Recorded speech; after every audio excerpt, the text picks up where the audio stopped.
Welcome to the Great Detectives of Old Time Radio. From Boise, Idaho, this is your host, Adam Graham.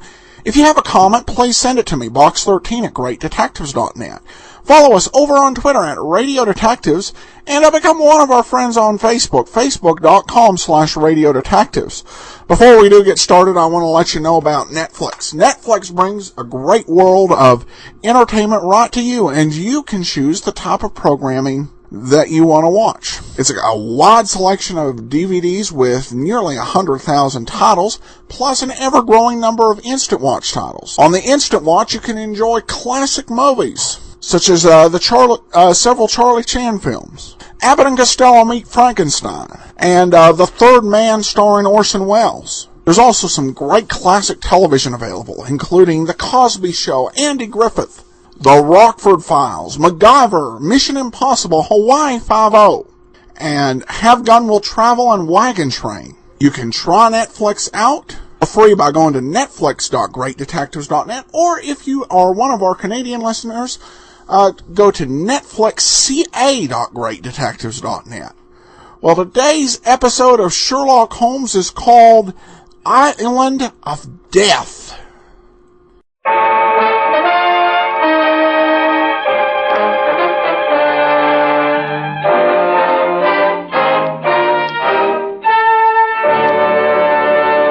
Kreml Hair Tonic and Kreml Shampoo present the new adventures of Sherlock Holmes, starring Nigel Bruce as Dr. Watson and Tom Conway as Sherlock Holmes.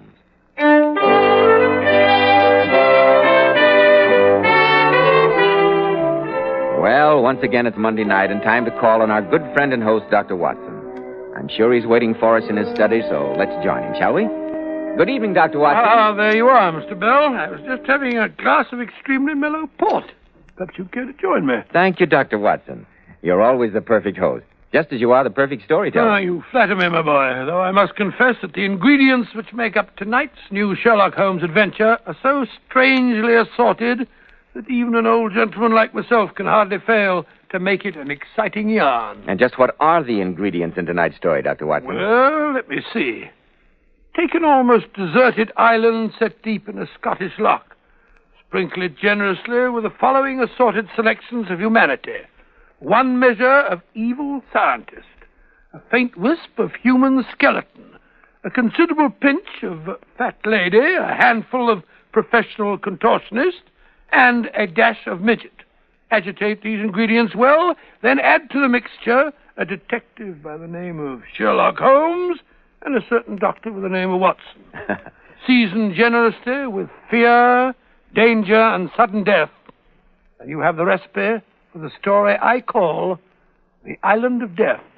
Dr. Watson, you're beginning to make the hackles rise in the back of my neck. Indeed, then, since hackle means hair, I think perhaps you'd better have your word with our listeners before I begin my story. Yes, I will. Men, if you want to be a success in life, if you want to look like a success in life, remember that well-groomed hair means a lot to a man's appearance.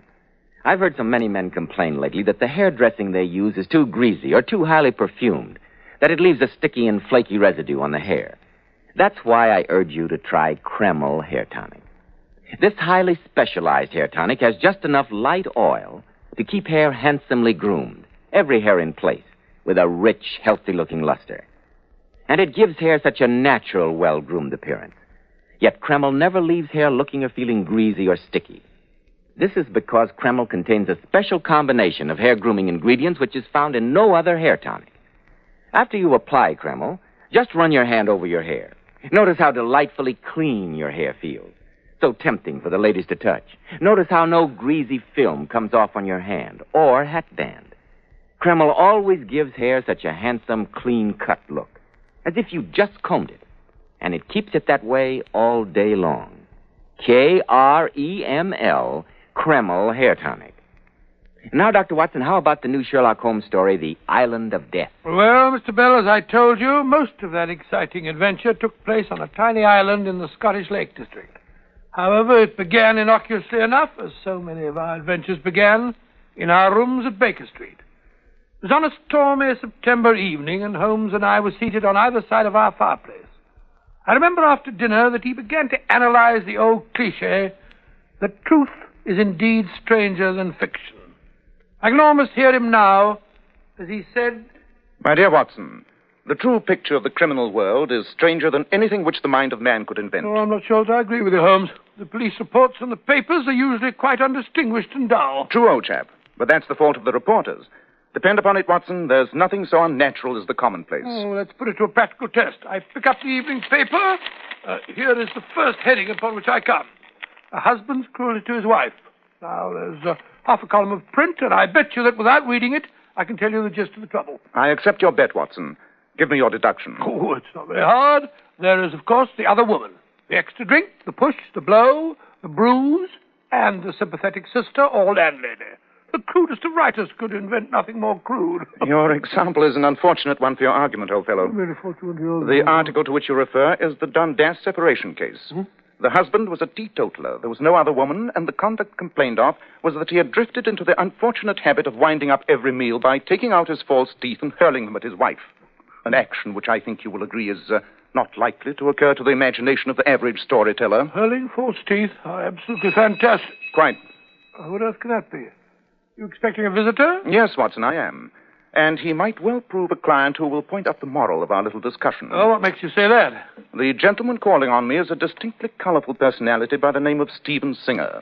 He's nearly 7 feet tall, and yet he weighs under 8 stone. A card from him this morning informed me of his intention of calling here at 7 o'clock tonight. You said that he weighs under 8 stone. That's only 130 pounds. He must be a human skeleton. That was the unfortunate title applied to him at the circus sideshow at which I first met him. Good Scott, circus freaks here in Baker Street. Now I've seen everything. Freak is an unkind and inappropriate word, Watson. Stephen Singer's a fellow human being, and a more than unusually worthy one. In the case of the Bagshot circus murders, he was good enough to take advantage of his almost unique physical proportion and oblige me by hiding in the barrel of a circus cannon. His evidence was instrumental in sending a diabolical murderer to the gallows. Let him in, will you, Watson? Yes, of course. Good evening, Mr. Singer. Come along in, won't you? It's all right, thank you, Mrs. Hudson. It's good to see you again, Stephen. Hello, Mr. Holmes. Don't want to make a nuisance of myself, but I did have a little problem, and I thought perhaps you'd help me with it. Of course, Stephen. Sit down, won't you?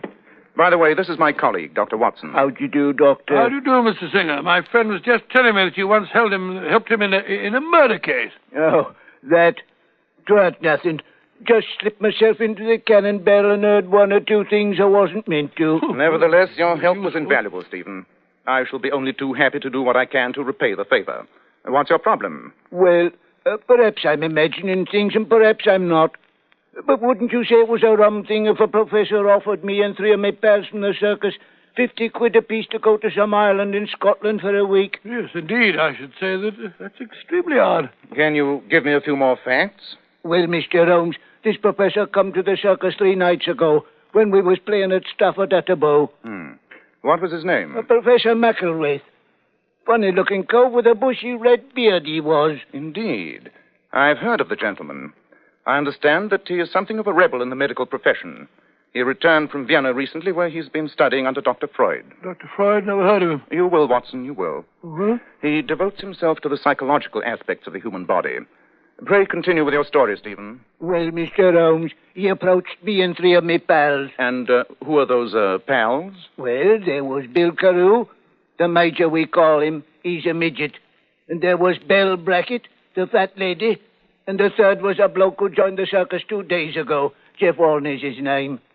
I haven't seen his act, but he bills himself as the Injure Rubber Man. The professor promised us 50 quid apiece, our tickets on the Scotch Express tomorrow morning, and told us he'd have a boat waiting to ferry us out to his island when we got there. Holmes, there's something devilish going on here. A professor who studies psychology wants 4 people to go to a lonely island. A midget, a contortionist, a fat lady, and the 4th... That's all right. I'm used to it, Doctor. The force a human skeleton. Oh, I wouldn't say that. That's what you were going to say. I didn't mean to hurt the feelings. Now, we all agreed to go up there. We didn't like the bloke, but none of us can turn down 50 quid. But we got to talking after he'd gone. Supposing he's up to doing us a bit of no good. And anyway, he made us sign that paper. Paper? What paper? I don't remember it too well, Mr. Holmes, but it did say that if anything was to happen to us, the professor wasn't responsible. That's what started us to talking and worrying after he'd gone. And that's why I've come to you. I'm glad that you did, Stephen. Did you inform your friends of your decision to come to see me? No, Mr. Holmes, I didn't. I might have done it if I'd have been sure you wouldn't have laughed at me. I'm convinced that this is no laughing matter, Stephen. Unless I'm much mistaken, there's devil's work afoot. Then you'll come up there with us, Mr. Holmes? Yes. Tomorrow morning, Dr. Watson and I will meet you in Scotland.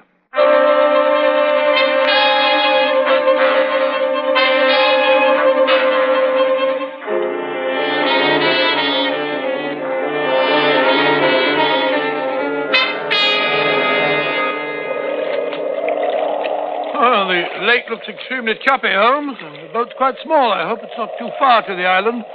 I'm a wretched sailor, you know. I'm sure it'll be a smooth trip, Watson. Well, I certainly hope so.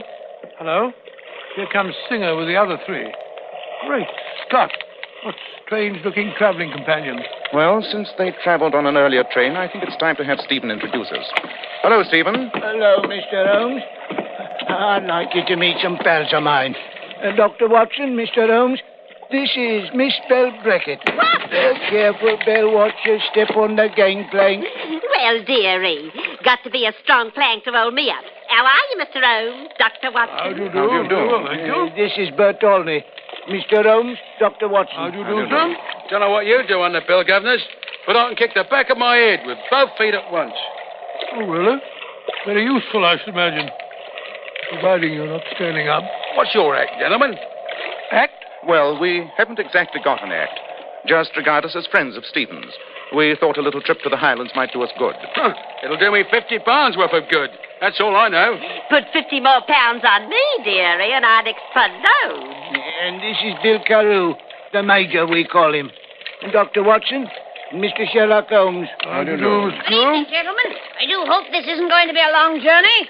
I'm really rather a poor sailor. Well, I just said the same thing myself, Mr. Carew. Oh, call me Major. Everyone calls me Major. I suppose it's incongruous when you consider that I'm only 4'3", but I do like the nickname. Have a cigar.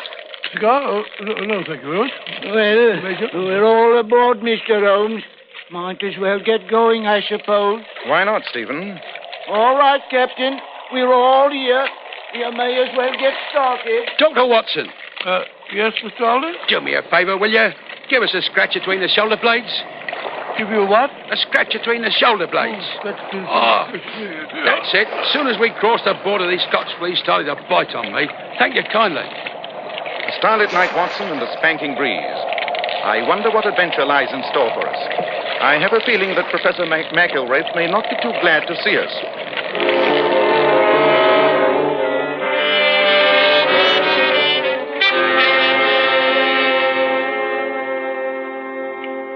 Why did you come here, Holmes? I know who you are and what you do. Why are you so interested in my obscure experiments? For two reasons, Professor McIlwraith. First, Stephen Singer's a friend of mine, and second, I have an insatiable curiosity, particularly for experiments that require obscurity. I want to know why a student of psychology wishes to isolate 4 malformed humans on a lonely island. All right, stay. Stay into the devil with you both. You can't leave this island until I give the word. My inquisitive friends. Quiet! Quiet! The 4 of you and my employees for the next few days. 2 of you, Sherlock Holmes and Dr. Watson, are uninvited guests. Professional meddlers, as they assured me. And I've no reason to doubt that assurance. Holmes, here, the man's as mad as a hatter. Quiet, Watson. Since you're all to be on my island during my experiments, I should like you to study this map and acquaint yourself with the place. Here you'll see are the guest houses, all interconnected by telephones. And I've installed the very latest form of that admirable new device. Now, down this path lies the snake house. Snakes? I can't bear snakes. It may not be necessary for you to meet them, Miss Brackett. Of course, I do use them in my experiments. Oh, Oh. Now, this path over here leads to the haunted watchtower. An interesting edifice, as you will discover. 7 enemies of James VI met a most peculiar death there. You'll find that they continue to meet that death quite regularly. Look here, Professor. I don't like the sound of this. Nor do I. You tell us what these experiments are that you keep talking about. With pleasure. I've long known that the malformation of the body of freaks, if you'll forgive the expression, is caused by glandular deficiencies and imbalances. My studies have convinced me that these same glandular defects produce psychological alterations. For instance, you, Miss Brackett, weigh 4 times as much as you, Mr. Singer. It'll be interesting to see how differently each of you reacts to the same stimuli. What do you think we are? Guinea pigs? You talk of applying different stimuli to these people, Professor McElwraith. What kind of stimuli do you intend to apply, may I ask? Every stimulus that the men and resources of this island will enable me to apply. Fear, hunger, desire, envy, hatred. This should prove most illuminating. Most illuminating. I won't stand for it. We're human beings, not a bunch of animals. That's right. Let's go on. Larry, you're right, Bell. Of course he is. The bloke's balmy. Let's get on the boat and go back. I quite agree with you, sir. You're absolutely inhuman, Professor. Mind your own business, you meddling fool. I paid these people to come here, and they're going to stay. You and your friend are more than welcome to leave, however. No, Professor. I shall make myself personally responsible for seeing that these good people return to the mainland tonight. That's right. Indeed. Then you must be an extremely strong swimmer, Mr. Holmes. What do you mean? The boat left this island an hour ago. It will not return for 5 days. You fools! You grotesque idiots! You're trapped! So go to your quarters, all of you. Go on! And don't be surprised if I begin my experiments before the night is over.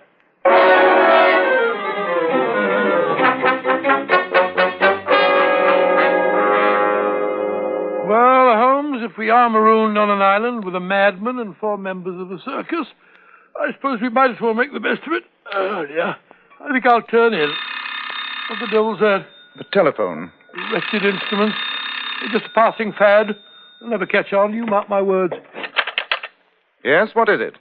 Mr. Holmes, are you in your cottage? Since I'm obviously at the other end of this wire, yes. Dr. Watson, is he with you? Yes, why? I'm worried, Holmes. A few moments ago, I caught a glimpse of a figure standing near my library window. I'm speaking from there now. I thought it might be you or Dr. Watson.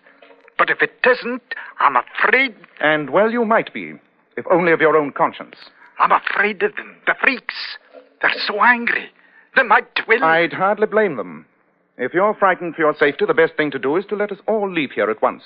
Are you sure it's impossible to summon the boat before 5 days are gone? Well, no, I did lie about that. I could give a signal in the morning by hoisting a flag on the watchtower. Just a moment. That was a stone dust against my window. I'll be back, Holmes. Don't hang up. What does that devil want, Holmes? Sounds distinctly subdued. He's frightened, Watson. He says there's someone lurking outside his window. Holmes, are you still there? Yes, Professor? What's wrong? That figure just standing in the shadows. I can see it from where I'm talking. I can't see the face, but it's... Holmes! It's raising its arm! It's going to...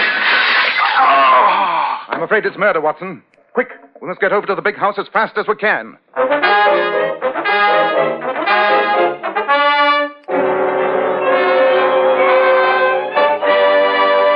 In just a moment, we'll find out just what happened to Professor McElwraith. Every man who takes pride in his appearance should know that handsome, healthy-looking hair needs a hygienic scalp. And when you buy a hair tonic, be sure to get your money's worth. Be sure that you enjoy the extra advantages of Kreml Hair Tonic. This highly specialized hair tonic contains an amazing combination of hair grooming ingredients which is found in no other hair tonic. Kreml keeps dry, stubborn hair neatly in place all day. And it always gives hair such a natural, well-groomed appearance, never sticky or greasy. But men, Kreml does lots more than keep hair looking handsome. Kreml leaves your scalp feeling so alive. At the same time, it removes dandruff flakes, and it's simply great to lubricate a dry scalp. And if you, like so many men, have hair so dry it breaks off and falls when you comb it, Kreml actually helps condition the hair in that it makes it feel softer and more pliable. So, men, buy a bottle of Kreml at any drug counter. Ask for an application at your barber shop. Let Kreml help keep your scalp hygienic, your hair always looking its very best. Kreml, Kreml Hair Tonic.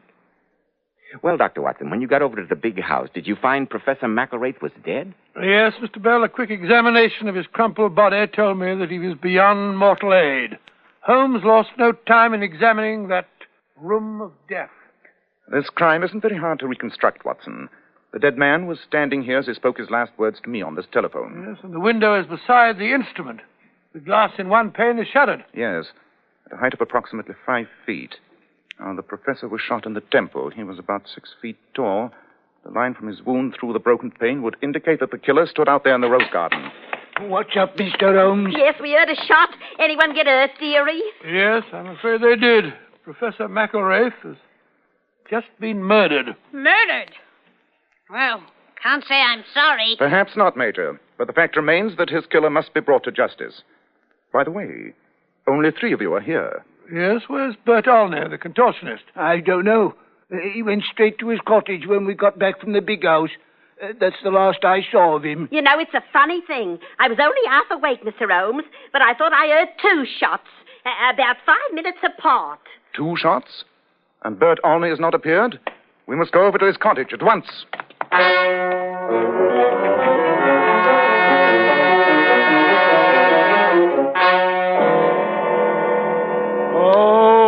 Oh, poor Bert. Is he hurt bad, Dr. Watson? No, a flesh wound in the back. He was lucky. Curious. Observe the revolver lying on the floor beside him. The same caliber as the one used to kill the professor. I see what Bert's done, Mr. Holmes. He killed the professor to save us all. That's right, Stephen. And then he tried to kill himself because he knew you'd catch him, Mr. Holmes. That's the way it must have been. Oh, he was a brave man. An interesting theory. Yes, but only a theory. Look at the position of the wound. I'll stake my medical reputation that it couldn't possibly have been self-inflicted. Holmes, this has been an attempt at another murder.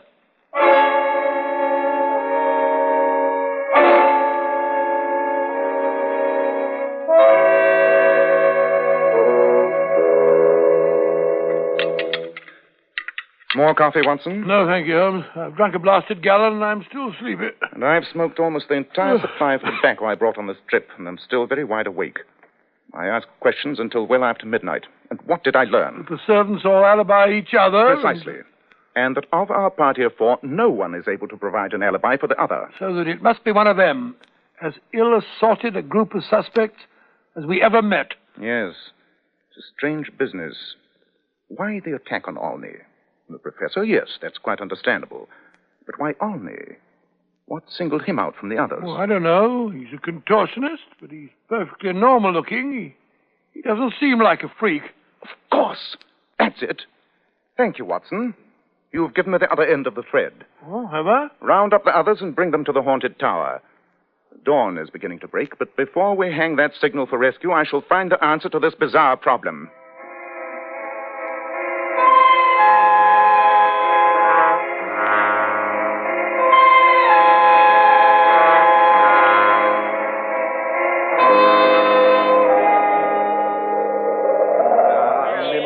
Before we fix this signal flag, ladies and gentlemen, I wish to warn you that as soon as we reach land, I shall turn Professor McElwraith's murderer over to the authorities. Let it go, Mr. Holmes. Whoever it was did us all a good turn. Let's forget it. I'm afraid that murder is not a matter to be forgotten, Major. But surely you haven't forgotten the attempt on your own life, Mr. Olney. I feel nearly as good as new, Governor. I think the Major's right. Let's forget it. No, Mr. Olney. Not even on your request. Because the whole case centers around you. Who, me? Last night, while the murderer was standing outside his window, the professor telephoned me. He wanted to know if both Dr. Watson and I were in our cottage. The implication is obvious. You mean that the mysterious figure he'd seen resembled us in build? Precisely, Watson. Now, Mr. Singer's nearly 7 feet tall. You, Miss Brackett, if you'll forgive me, could hardly be mistaken for us. You said it, dearie. Well, no, because the Major, he told us that he's only 4'3". It must have been you, Mr. Olney. But I got shot too. And you said when you examined me that it was impossible. I could have done it. Medically impossible for a normal man, but I'd forgotten your profession. You're a contortionist. You could easily have shot yourself at such an angle. What do you have to say, Mr. Olney? That I, Why not admit the truth? You're not a contortionist, are you? No, Mr. Holmes, I'm not. You see, my twin brother got the bid for this here job, but he had another engagement. And since the professor was so particular about the date, my brother told me to come here and we'd split the fee. But how did you know that he wasn't a contortionist, Holmes? You should remember, Watson. Huh? When we first saw him on the boat, he complained of the Scottish fleas and asked you to scratch between his shoulders. Oh, he did, yes. A real contortionist would not have needed your assistance. So your medical verdict still holds good, Watson. Olney could not have shot himself. But you've ruled the rest of us out, Mr. Holmes. Not quite, Stephen.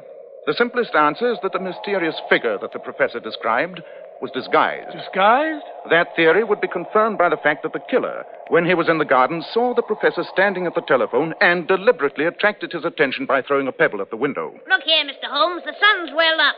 I'm tired of all this theory stuff. I'm going to hang the flag on the tower. Very well, Major. But, Mr. Holmes, don't keep us on edge like this. Yes, dearie. You said someone disguised themselves. Now, who was it? Well, surely the answer is apparent. Not to me, it ain't. Could you, Miss Brackett, have reduced your excessive weight to appear the size of a normal man? No. Nor could you, Stephen, have decreased your excessive height. But the Major could have made himself appear taller with improvised stilts. Then the Major's the only possibly guilty party. The Major? Well, it's hard to believe he'd done it. Well, even if he did, I still don't think we ought to turn him in, Mr. Holmes. Oh, no. Remember, he did it for us, dearie. Well, he didn't really hurt me when he took that shot at me. But that's just it, Olney. I might have been tempted if it were only the professor's murder. But he deliberately tried not to murder you, Mr. Olney, but to make it appear that you had killed the professor. But if he's arrested, there'll be a trial, dearie. And if there's a trial, you know how it'll be. They'll make out it was all because he's a freak. It'll be harder than ever for people to accept us just as people. Bell's right, Mr. Holmes. It'd be bad for all of us. I think the Major has thought of that possibility. Look at him up there on the tower. He's hoisted the flag. Huh? Now he's teetering on the edge of the parapet. He's going to... Major! Blimey, he jumped. Must be a couple of 100 feet down there. He doesn't have a chance. Oh, the poor Major. He done it for us. Come on, Belle. I'll take you back to the cottage. I suggest we all return to our quarters and pack. This unhappy tragedy has reached its final conclusion. What a shocking business. You're right, Dr. Watson. When I came to you in Baker Street, I never dreamed it would end up like this. One thing I'd like to say, Mr. Holmes. Yes, Stephen? I want to thank you, not just for solving the case, but because you treated all of us not as freaks, but as ordinary human beings. Makes a big difference, you know. I know of only one way to treat people, Stephen, and that is as each person deserves to be treated. If Professor McElwraith had only realized that truth, he would not have paid with his life.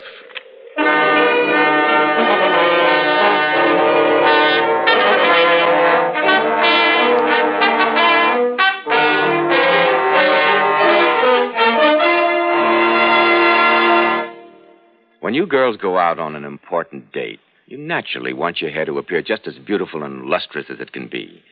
So here's a tip from some of the world's most divinely beautiful girls, Powers models. Girls who are famous for their enchantingly lovely silken sheen hair. We glamour bathe our hair with Kreml shampoo. And I want to state that no other shampoo leaves the hair more sparkling clean. Really, girls, you'll be amazed how Kreml shampoo brings out all your hair's natural gleaming luster. It leaves hair shimmering with brilliant highlights that last for days. Kreml shampoo is not a cream shampoo, not a soapless shampoo, not a drying detergent. After a Kreml shampoo, the hair fairly radiates natural glossy highlights. Kreml shampoo even has a built-in oil base, which actually helps keep the hair from becoming dry or brittle. How right you are, Mr. Bell. Kreml shampoo leaves the hair so much softer, silkier, with satin smoothness. The hair holds a wave better, too. So, ladies, buy a bottle of Kreml shampoo at any drug counter. See how easy it is to have naturally lustrous hair and a vision of shining beauty. Kreml, Kreml shampoo. Now, Dr. Watson, what about next week? Well, I'll never see it next week.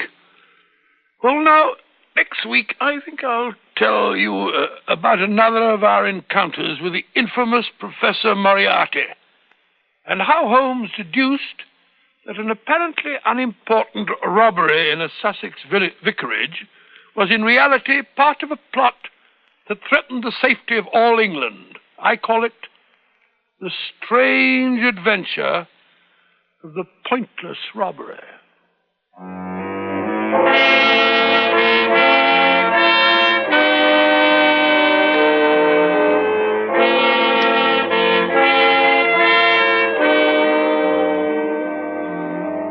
Tonight's new Sherlock Holmes adventure was suggested by an incident in Sir Arthur Conan Doyle's story, A Case of Identity.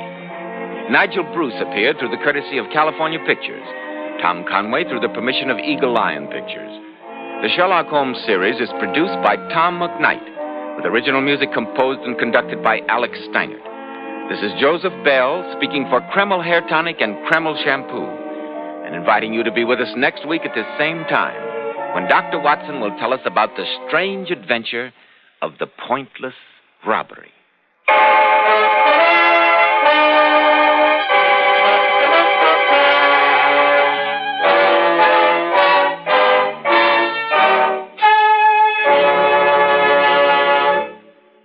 America is strong only if her school system is strong.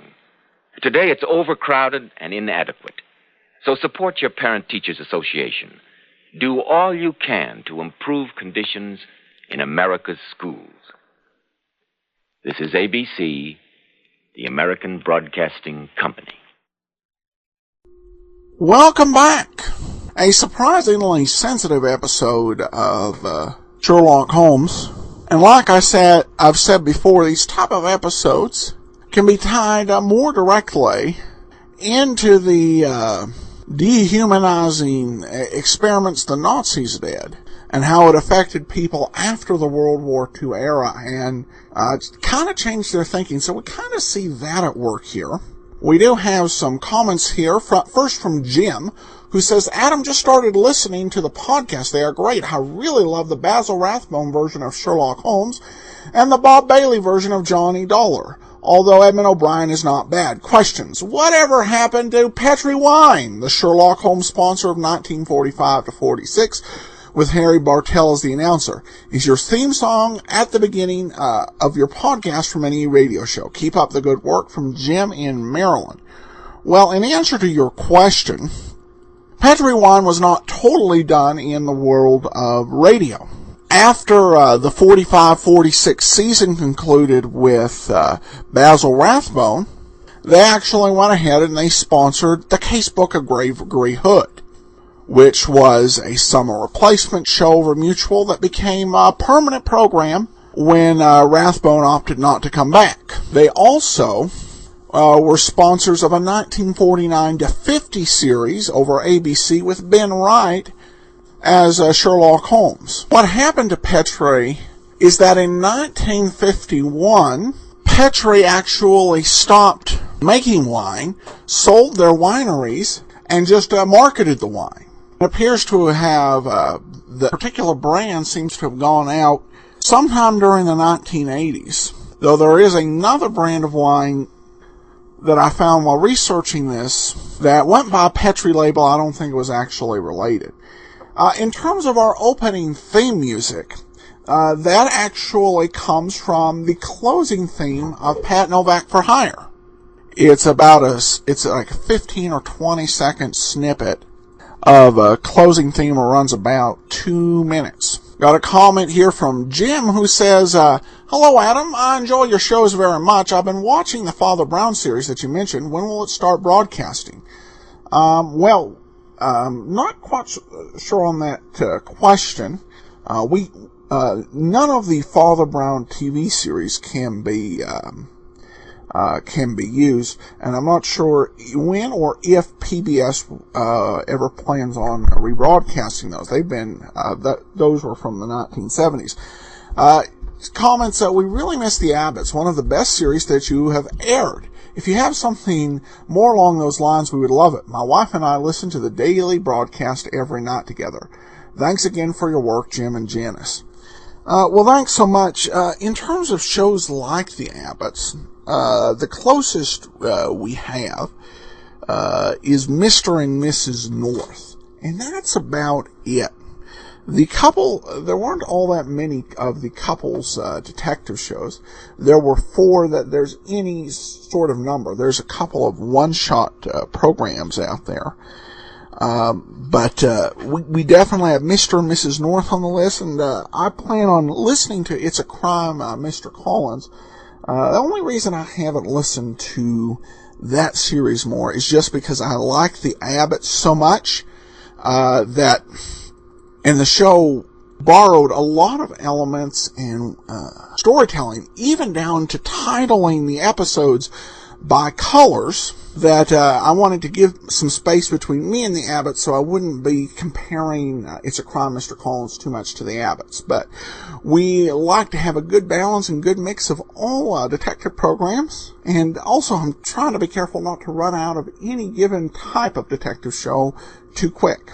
And then we have another comment. This one off Podcast Alley. When I have a long drive, I love to listen to old-time radio. A good mystery makes the time pass faster. Couldn't agree with you more. Thanks so much for the comments. I appreciate everybody's vote this month on Podcast Alley. This has been our most total number of votes. Encourage you to vote every month at podcastalley.greatdetectives.net. You can give us a call, 208-991-4783, and send your comments to box13@greatdetectives.net. But from Boise, Idaho, this is your host, Adam Graham, signing off.